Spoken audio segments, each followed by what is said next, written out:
Baik, kita mulai ya. Bismillahirrahmanirrahim. Assalamualaikum warahmatullahi wabarakatuh. Innal hamdalillah nahmaduhu wa nasta'inuhu wa nastaghfiruhu wa nastahdihi wa na'udzu billahi min shururi anfusina wa min sayyiati a'malina. May yahdihillahu fala mudilla lahu ومن يضلل فلا هادي له أشهد أن لا إله إلا الله وحده لا شريك له وأشهد أن محمدا عبده ورسوله الذي لا نبي بعده. Kembali kita bersyukur atas segala nikmat yang Allah Tabaraka wa Ta'ala masih berikan kepada kita, sehingga pada kesempatan siang hari ini Allah masih mengizinkan kita untuk bisa melanjutkan mata kuliah kita di hari ini. Salawat dan salam marilah senantiasa kita sampaikan untuk Rasulullah sallallahu alaihi wasallam. Bapak Ibu, ikhwan dan akhwat yang dirahmati Allah,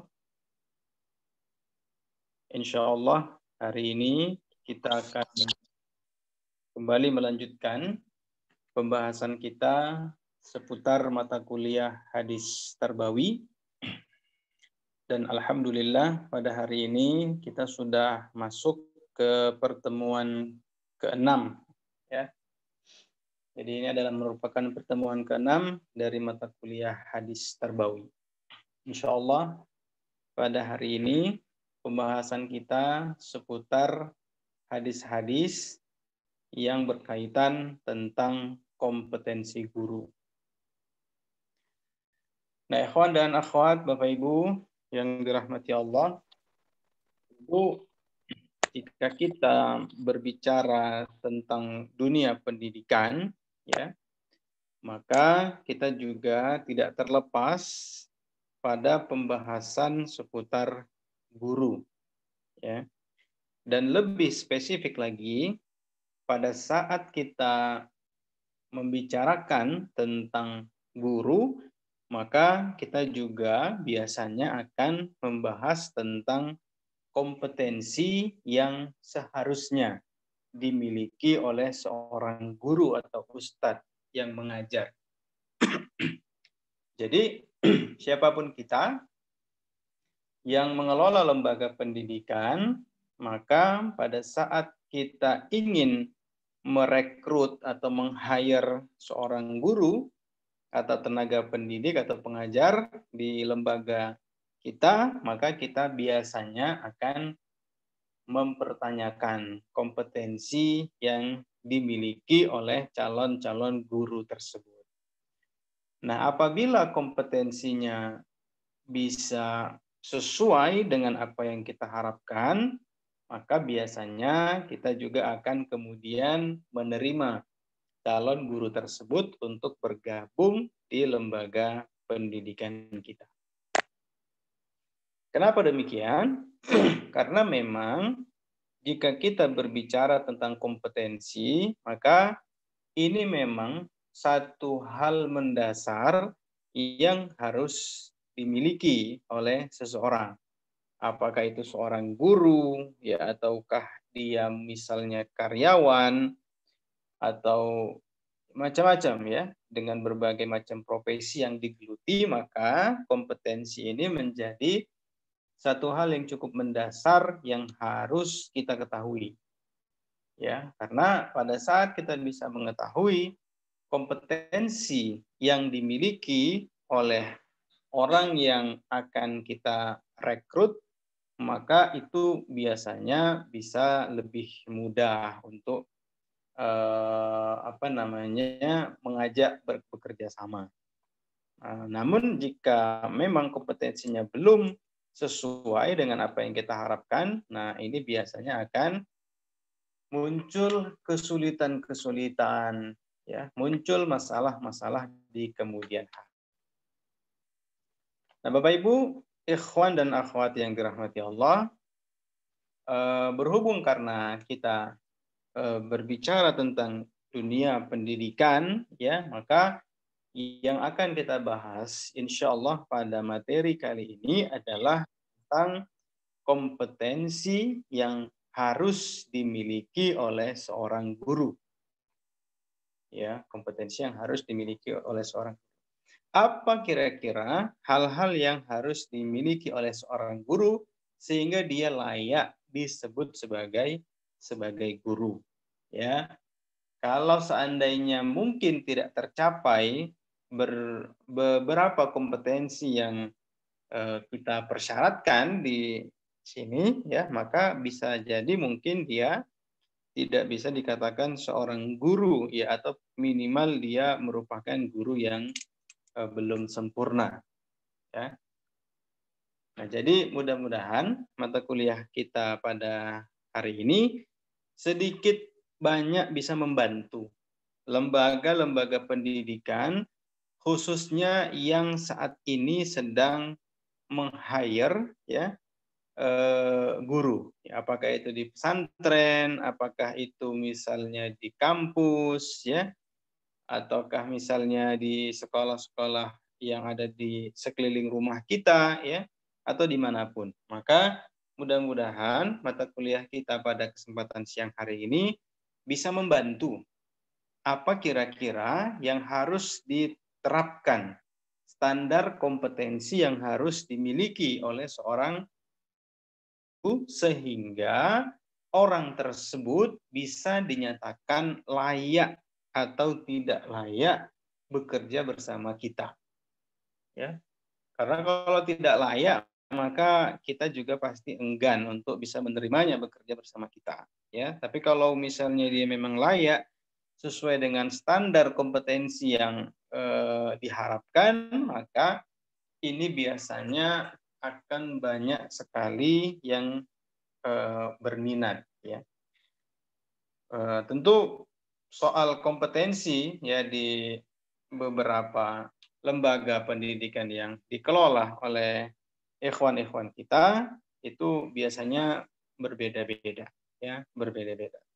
Namun untuk mata kuliah kita pada kesempatan hari ini kita coba untuk merangkum, ya, beberapa hal yang memang harus menjadi kompetensi yang dimiliki oleh seorang guru.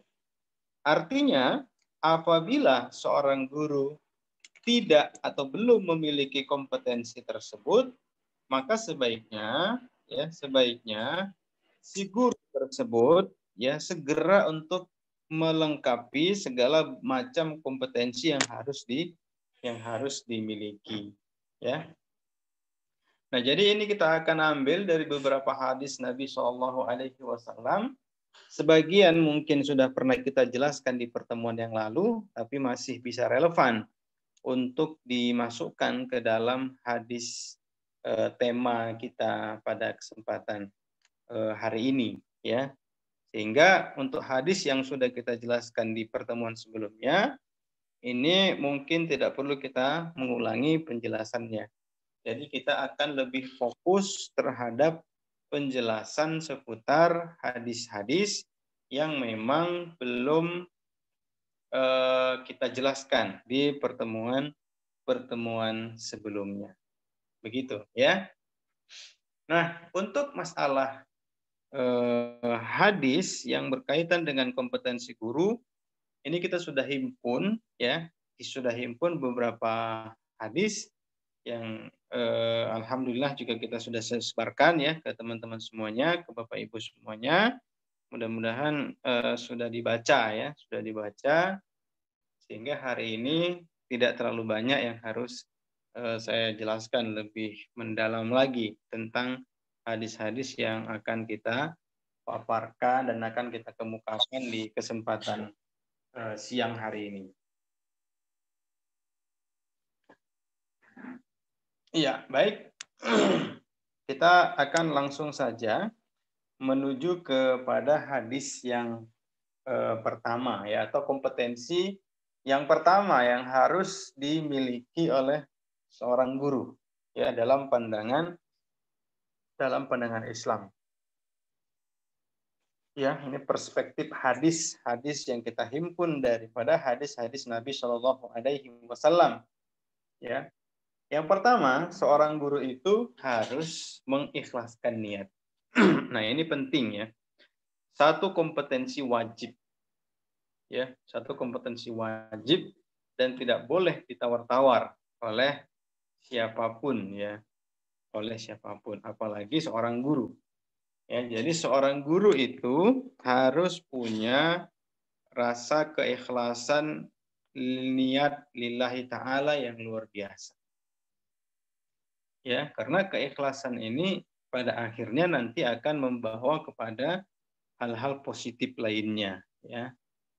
Karena ikhlas ini bisa membuat sesuatu yang serasa tidak mungkin ini bisa menjadi mungkin, ya, bisa menjadi mungkin. Yang kita mungkin selama ini berpandangan bahwa ini sepertinya tidak mungkin untuk dilaksanakan, tapi pada saat ada ikhlas yang tertanam di dalam diri kita, maka mudah-mudahan ikhlas tersebut bisa mendorong kita, bisa membantu kita untuk kemudian bisa melakukan hal-hal yang luar biasa. Nah, untuk hadis yang berkaitan dengan hal ini, ya, maka ini kita akan paparkan sebuah hadis dari Abu Hurairah radhiyallahu anhu.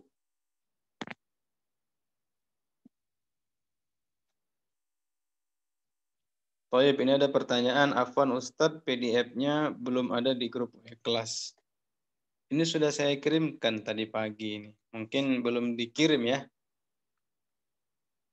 Cuman secara kebetulan saya nggak masuk di grup WA kelasnya Antum dan Antuna semua. Jadi gimana nih cara kirimnya?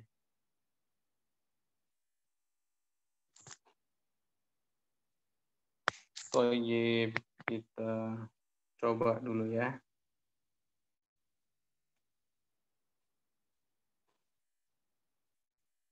Baik, sudah ada yang akan mengirimkan ya.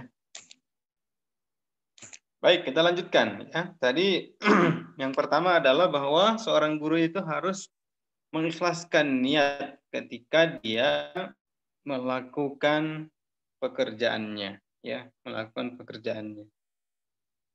An Abi Hurairah qala Rasulullah sallallahu alaihi wasallam, man ta'allama ilman mimma yubtagha bihi wajhullah azza wa jal la yata'allamuhu illa liyusiba bihi aradan minad dunya lam yajid arfal jannati yaumal qiyamah yakni rihaha. Rawahu Abu Dawud. Ya.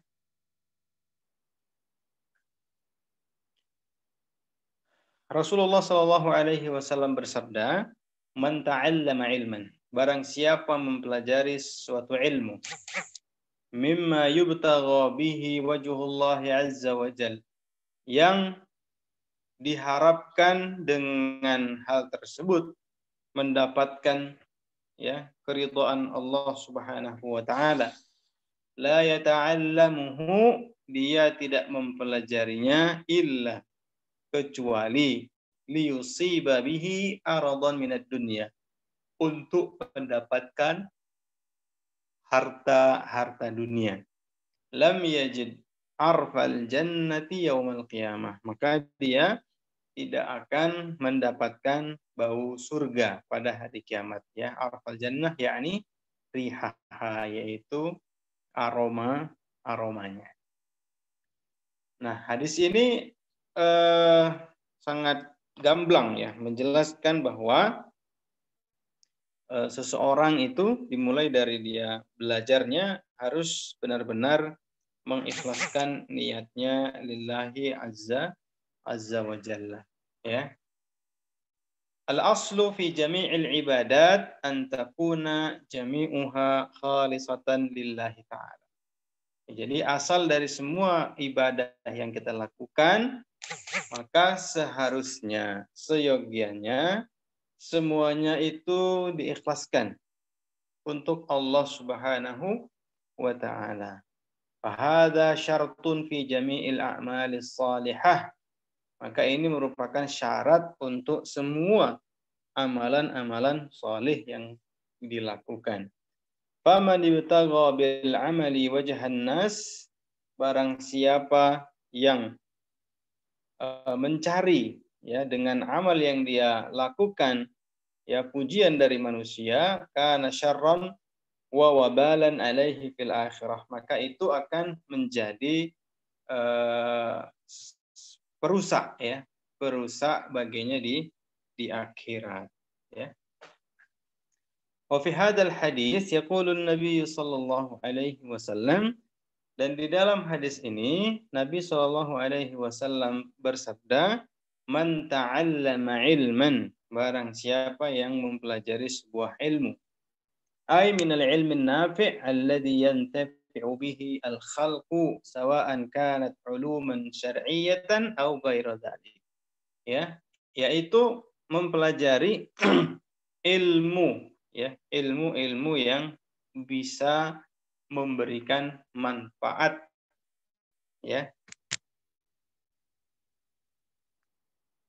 Kemudian baik itu adalah merupakan ilmu syar'i maupun yang tidak ya. Yang penting dia ada manfaat dan kemaslahatannya bagi orang lain ya. Tentu manfaat-manfaat yang positif ya, bukan manfaat-manfaat yang negatif ya. Kemudian mimma fihi manfaatun lil khalq yabtaghi ya, yakni bihi wajhullah, yang mengharapkan darinya ya wajah Allah. Ai hadzal ilmu alladzi ta'allamahu, yaitu ilmu yang dipelajarinya, kana minal muftarad an yatlubahu lillah, maka ilmu yang dipelajarinya itu seharusnya seyogianya adalah lillahi ta'ala ya, lillahi ta'ala. Kemudian la yata'allamuhu illa liyusiba bihi aradan minad dunya, ya dia tidak mempelajarinya kecuali hanya untuk mendapatkan ya harta-harta dunia. Ai annahu ta'allama al-ilma liyusiba bihi mata'ad dunya wa aradaha wa zinataha. Aw sum'atan wa awriya'an aw zuhuran limansabin aw manzilatin aw malik. Jadi memang ilmu itu dituntut hanya untuk tujuan-tujuan dunia. Ya, seperti beberapa orang yang saat ini mungkin sedang terjerumus ke sana ya. Mereka belajar jauh-jauh ke luar negeri bahkan ya, tapi tujuannya hanya untuk mendapatkan kekayaan-kekayaan yang ada di dunia ini yang sifatnya tidak kekal abadi selama-lamanya ya. Kapanpun Allah bisa cabut, maka Allah akan mencabut semua kenikmatan-kenikmatan dunia yang sudah kita kumpulkan tersebut. Maka orang-orang yang seperti ini ya, orang-orang yang seperti ini lam yajid urfal jannati yaumal qiyamah, maka dia tidak akan bisa mencium aroma surga ya, tidak akan bisa mencium aroma surga, yakni rihuha ya. Arfal jannah di sini maknanya adalah rihuha ya. Nah, ini adalah merupakan kinayah ya. Kinayah atau pengibaratan yang disampaikan oleh Rasulullah sallallahu alaihi wasallam, sehingga maksudnya di sini adalah bahwa orang yang seperti itu tidak akan bisa masuk ke dalam surga nanti pada hari kiamat ya, pada saat dia melakukan hal tersebut. Kemudian untuk hadis yang kedua Ini hadis yang sudah pernah kita sampaikan ya di beberapa pertemuan yang lalu, mungkin bisa dirujuk kepada penjelasan-penjelasan sebelumnya ya. Innallaha la yantazi'ul ilma minan nas intiza'an walakin yaqbidul ulama wa tarfa'u al-ilm ma'ahum, dan seterusnya. Ini sudah kita sampaikan pembahasannya di pertemuan sebelumnya. Kemudian Bapak Ibu, ikhwan dan akhwat yang dirahmati Allah,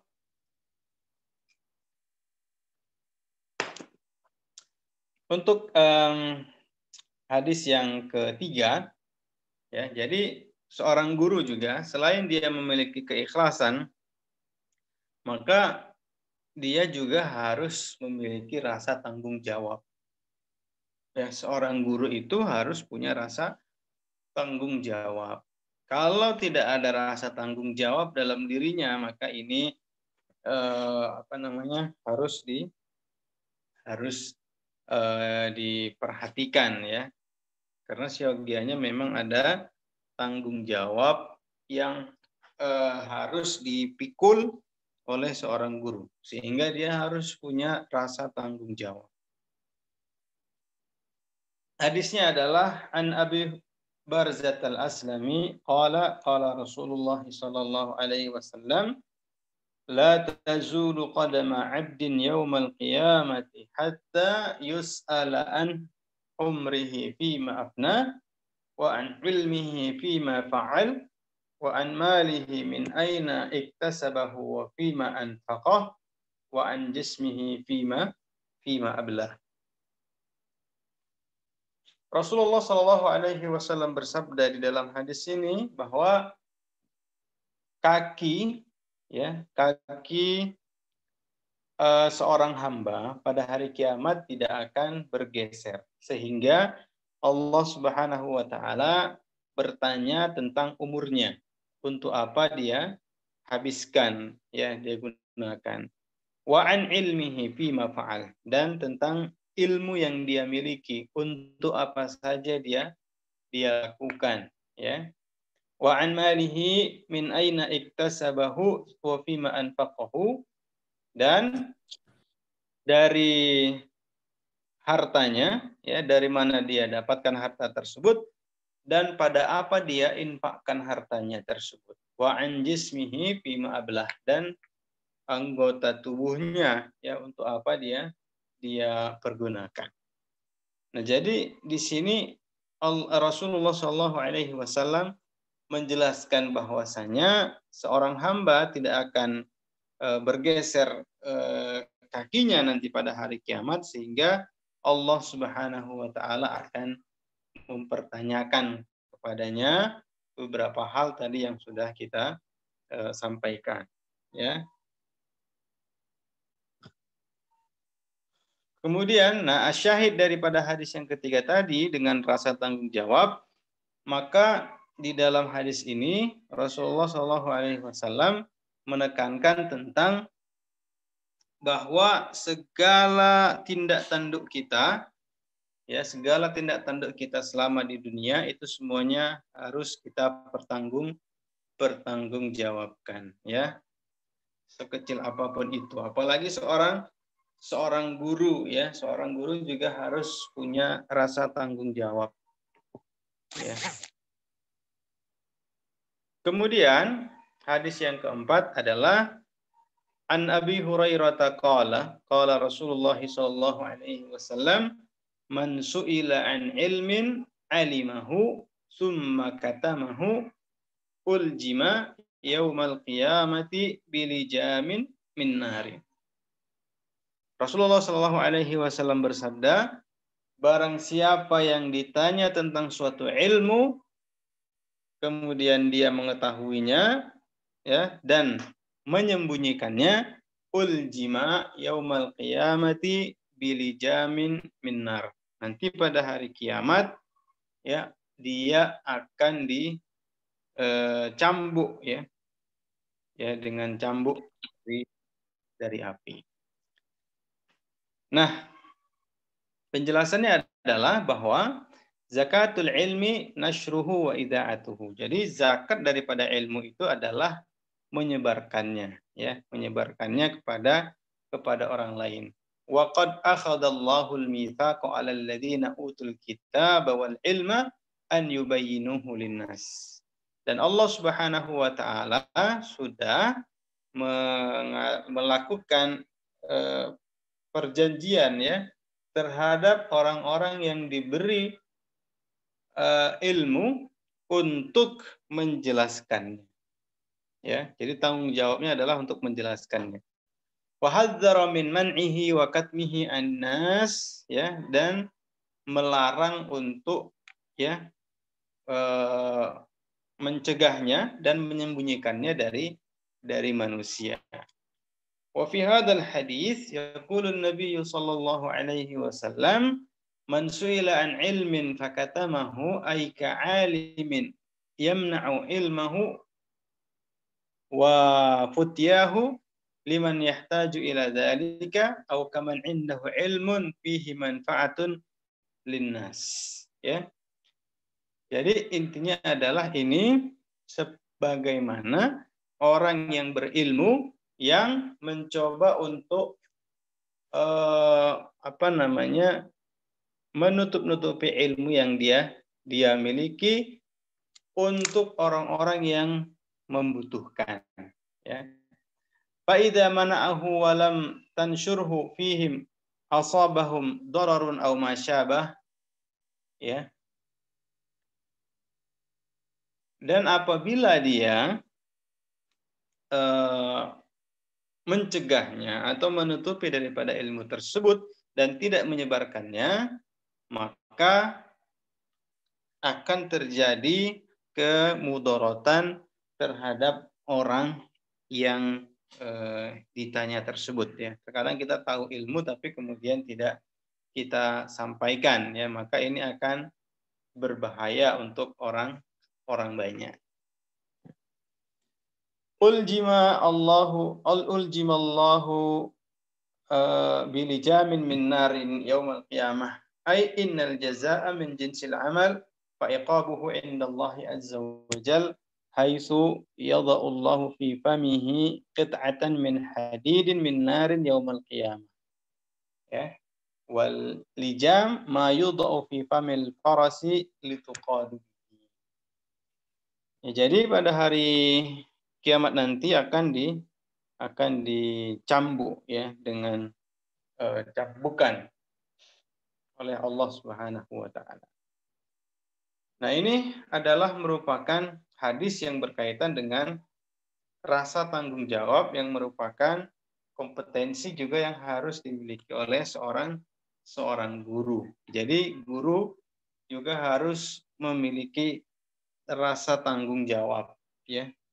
Tanggung jawab. Salah satu bentuk tanggung jawab yang harus dia tunaikan adalah bahwa karena seorang guru itu seyogianya adalah orang yang membawa ilmu, ya. Seyogianya adalah orang yang membawa ilmu, maka pada saat ada orang yang bertanya kepadanya, maka harus dijawab pada saat memang dia mengetahui. Beda kasusnya apabila dia tidak mengetahui ilmunya, ya, maka ini akan juga menjadi dosa apabila dia asal-asalan dalam menyampaikannya kepada khalayak ramai. Thayyib. Kemudian di antara hadis yang berkaitan juga dengan rasa tanggung jawab, ya, ini adalah sebuah hadis yang sangat masyhur di tengah-tengah kita, yang sangat terkenal, yaitu hadis tentang, ya, balighu anni walau ayah. Sampaikanlah olehmu tentang aku walaupun satu ayat. Nah, ini juga merupakan tanggung jawab yang harus dilakukan oleh seorang guru sebagai bentuk penilaian kompetensi daripada guru tersebut, ya. Kemudian di kompetensi selanjutnya adalah bahwa seorang guru itu harus memiliki ilmu. Nah, ini tentu menjadi syarat yang wajib ya, bahwa apabila dia sudah memutuskan untuk menjadi seorang guru, maka dia juga seyogianya harus memiliki ilmu. Karena bagaimana jika seorang guru tidak memiliki ilmu untuk disampaikan kepada murid-muridnya, maka yang terjadi adalah bahwa dia akan menyampaikan sesuatu yang hanya berdasarkan dengan apa yang dia pikirkan, ya, bukan berdasarkan dengan apa yang memang seharusnya terjadi. Nah, untuk masalah ini ada beberapa hadis yang menerangkan hal itu, tapi untuk hari ini kita akan coba kemukakan satu hadis saja, ya. Yaitu hadisnya adalah An Abi Hurairah annahu sami'a Rasulullah sallallahu alaihi wasallam yaqul ara'aytum law anna nahran bi babi ahadikum yaghtasilu fihi kulla yawmin khamsan ma taqul dzalika yubqi min daranihi, ya. Rasulullah sallallahu alaihi wasallam bersabda, apa pendapat kalian apabila ada sungai yang terdapat di depan rumah kalian, kemudian mandi di situ setiap hari 5 kali, ya, apa yang akan terjadi? Maka itu akan tidak akan meninggalkan kotoran sedikit pun dari badannya.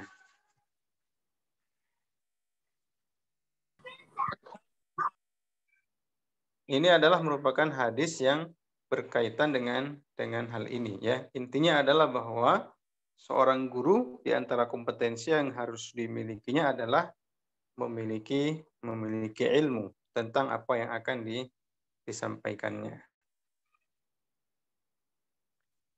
Kemudian yang terakhir adalah kompetensi yang harus dimiliki oleh seorang guru adalah bahwa seorang guru itu juga harus memiliki kecakapan diri, ya, memiliki kecakapan diri.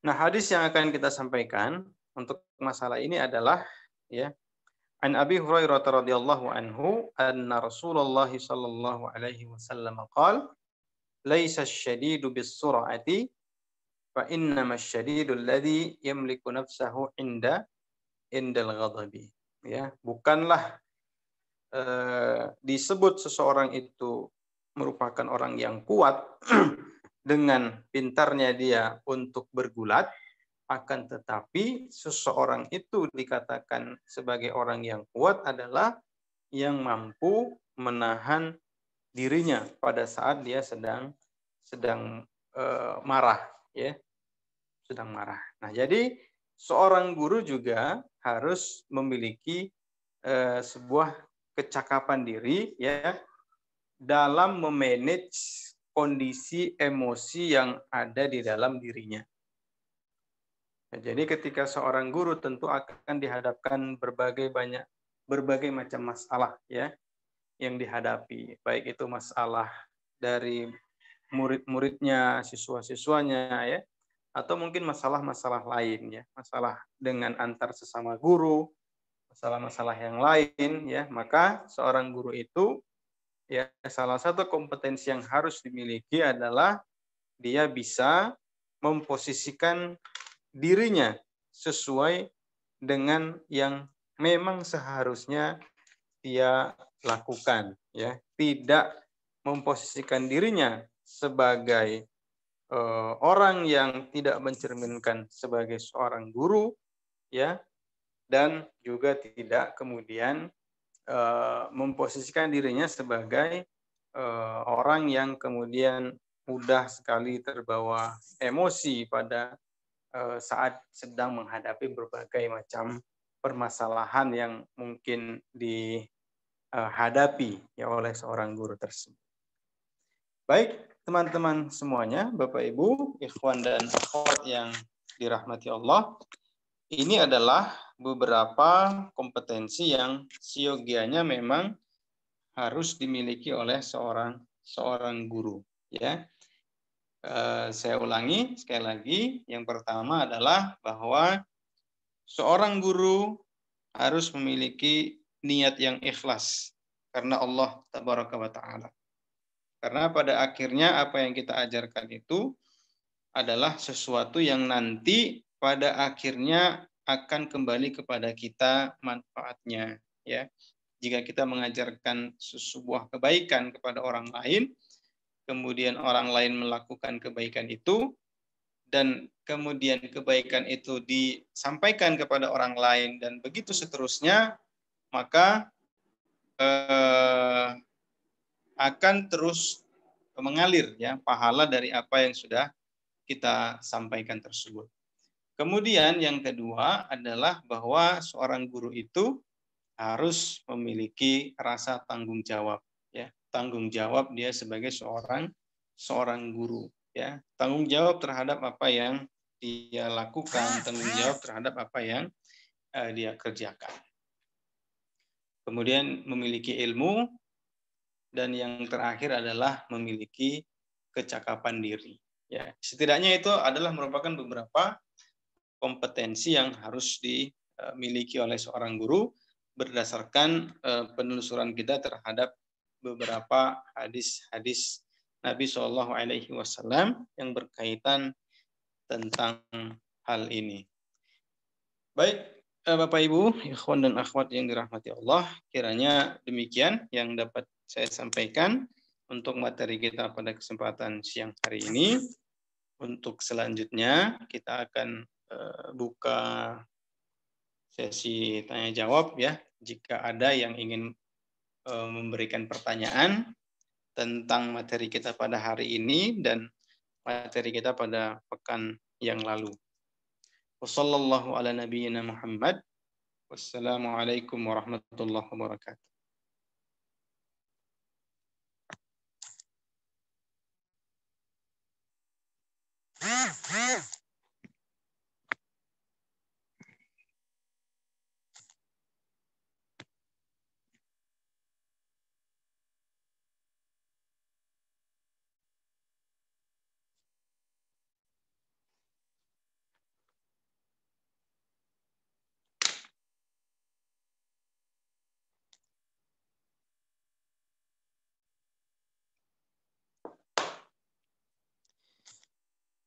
Toyib, sepertinya nggak ada pertanyaan ya. Kalau tidak ada pertanyaan, kita cukupkan sampai di sini materi kita. Oh, ada pertanyaan. Silakan. Khairun Nisa.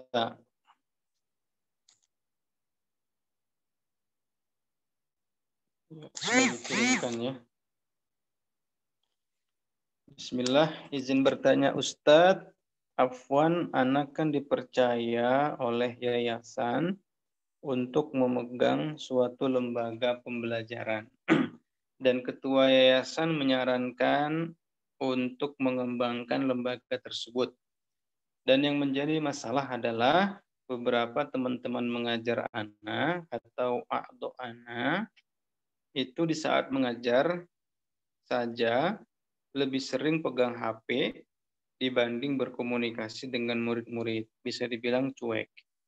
Pertanyaannya, bagaimana Ustadz Ana menasihati teman Ana agar bisa diajak untuk mengembangkan lembaga pembelajaran? Baik, jazakillahu khairan. Ukhti Khairun Nisa ya.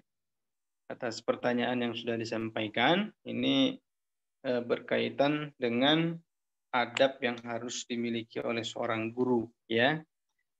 Bisa juga kita kaitkan dengan materi kita pada hari ini tentang kompetensi yang seharusnya dimiliki oleh seorang guru. Nah, tentu seorang guru ya memegang HP pada saat dia sedang mengajar maka ini juga harus kita lihat masalahnya. Ya.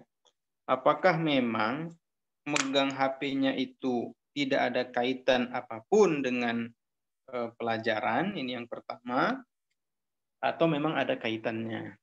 Kemudian yang kedua, seberapa sering durasinya. Ya. Kemudian yang ketiga, kita juga harus lihat misalnya dari 1 jam pelajaran selama 60 menit, tapi 40 menit dia pergunakan untuk mantengin HP misalnya. Ya, maka untuk kasus yang seperti ini itu tentu salah ya, gurunya salah yang harus dinasihati. Ya, tentu cara menasihati orang ini kan kita lihat orangnya dulu ya. Kita lihat orangnya dulu. Yang pertama, cara menasihati orang lain karena ada orang yang dinasihati itu langsung baper ya atau terbawa perasaan dan tidak terima akhirnya dengan apa yang kita nasihatkan. Makanya ukhti coba lihat dulu temannya itu tipikalnya seperti apa. Ya, tipikal temannya itu seperti apa? Apakah dia orang yang terbuka atau mungkin dia orangnya tertutup, ya? Maka nanti bisa beda dia. Ya, bisa beda cara menasihatinya. Kalau memang dia orangnya terbuka, ya, maka mungkin kita bisa menggunakan bahasa-bahasa yang agak sedikit langsung to the point ya, menjurus kepada apa yang memang menjadi kesalahan yang telah dia lakukan. Ya, bisa kita sampaikan misalnya bahwa apa yang dilakukan itu salah. Kemudian kita coba berikan nasihat bahwa guru itu memiliki tanggung jawab ya. Ada tanggung jawab yang harus dia kerjakan dan lain sebagainya. Tapi kalau misalnya orangnya itu cenderung misalnya tertutup ya, tidak suka bersosialisasi dengan orang lain, maka ini biasanya orangnya relatif sensitif ya. Maka kita harus berhati-hati dalam pemilihan kata-kata yang harus kita sampaikan kepada orang tersebut ya. Bisa kita gunakan kata-kata yang mungkin lebih lembut ya, tidak langsung to the point terhadap permasalahan yang dia lakukan dan lain sebagainya. Nah, ini mungkin hanya sebatas seni dalam memberikan nasihat kepada teman kita ya.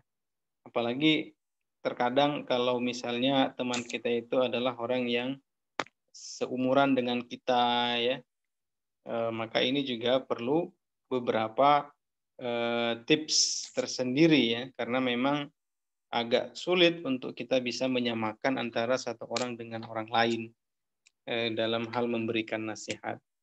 Terkadang kita tidak bermaksud memberi nasihat saja pun, hanya sekedar menegur biasa, ini ada yang nggak terima. Tapi ada juga yang bisa menerima. Tapi memang sifat dasarnya manusia itu dia akan sulit untuk menerima nasihat. Ya. Sesuatu yang sudah dia lakukan, kemudian ada orang lain yang mencoba untuk mengkritisi apa yang sudah dilakukannya. Ya, kira-kira begitu. Wallahu alam, maka silakan dilihat itu temannya model orangnya seperti apa. Ya, nanti dari situ maka bisa kemudian diramu apa kira-kira kata-kata yang pantas untuk disampaikan. Apalagi kalau Ukhti Khairun Nisa ini kan memang dia sebagai kepala ya, sebagai kepala yang sebagai atasan ya. Ini tentu bisa lebih mudah ya, karena dari posisi jabatannya kan ini sudah membantu. Artinya orang bisa maklum pada saat atasan itu memberikan nasihat kepada bawahan. Nah, itu orang bisa maklum. Berbeda kalau misalnya kita bukan siapa-siapa, kemudian kita menasihati orang lain. Nah, ini agak sedikit sulit ya. Tapi kalau namanya kita atasan, ya siapapun harus paham bahwa atasan itu salah satu fungsinya adalah untuk memberikan wejangan-wejangan, nasihat-nasihat kepada anggota-anggotanya sehingga bisa bekerja lebih baik.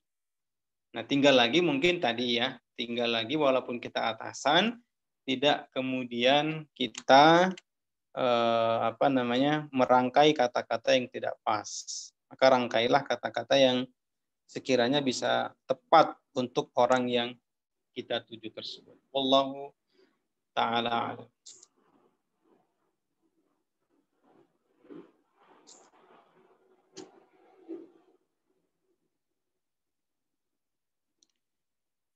Jayid. Saya kira cukup ya untuk materi kita hari ini. Baik, ikhwan dan akhwat sekalian, Bapak Ibu yang dirahmati Allah. Alhamdulillah pada hari ini kita sudah bahas tentang hadis-hadis yang berkaitan tentang kompetensi yang seyogianya harus dimiliki oleh seorang guru, ya. Jadi siapapun kita, mungkin apakah kita sebagai pengelola lembaga ataukah kita sebagai orang yang pada akhirnya akan menjadi seorang guru, maka mudah-mudahan beberapa kompetensi ini bisa menjadi salah satu panduan untuk kita, ya, baik dari sisi kita yang akan meng-hire guru karena kita yang mengelola lembaga, atau kita yang memang ingin berprofesi sebagai seorang guru. Ya, mudah-mudahan ini bisa membantu. Jikapun nanti ada kompetensi-kompetensi yang lain yang berdasarkan hadis-hadis Nabi Shallallahu Alaihi Wasallam, maka ini juga tidak menjadi masalah untuk ditambahkan selama memang itu tidak keluar dari tema tentang kompetensi seorang guru.